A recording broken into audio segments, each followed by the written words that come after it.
আসসালামু আলাইকুম, আশা করি সকলে ভালো আছেন। তো মূলত আজকে দেখবো আমরা ল্যাপটপে বা পিসিতে কিভাবে স্ক্রিনশট দেয়। তো চলুন আর দেরি না করে শুরু করা যাক। আর একটা কথা বললেই না, যারা আমার চ্যানেলে নতুন ভিডিও দেখতেছেন অবশ্যই আমার চ্যানেলটি সাবস্ক্রাইব করবেন এবং পাশে থাকা বেল আইকনটি বাজিয়ে দিবেন। তো চলুন আর দেরি না করে শুরু করা যাক। তো ফার্স্ট অফ অল আমাকে ক্লিক করতে হবে এই যে দেখতে পাচ্ছেন সেটে, তারপরে উইন্ডোজে, তারপরে এই এসে। দেখেন আমি যদি এটাতে ক্লিক করি, দেখেন এই যে অলরেডি কিন্তু স্ক্রিনশটের ব্রাউজারটা চলে এসেছে। এখান থেকে আপনারা মার্ক করে স্ক্রিনশট নিতে পারবেন। আমি যদি আবারও দেখাই আপনাদেরকে,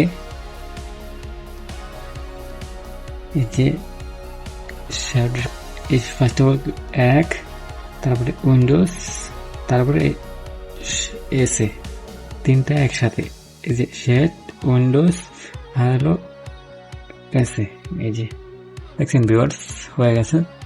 তো ভিডিওটা ভালো লাগলে অবশ্যই লাইক, কমেন্ট এবং শেয়ার করবেন।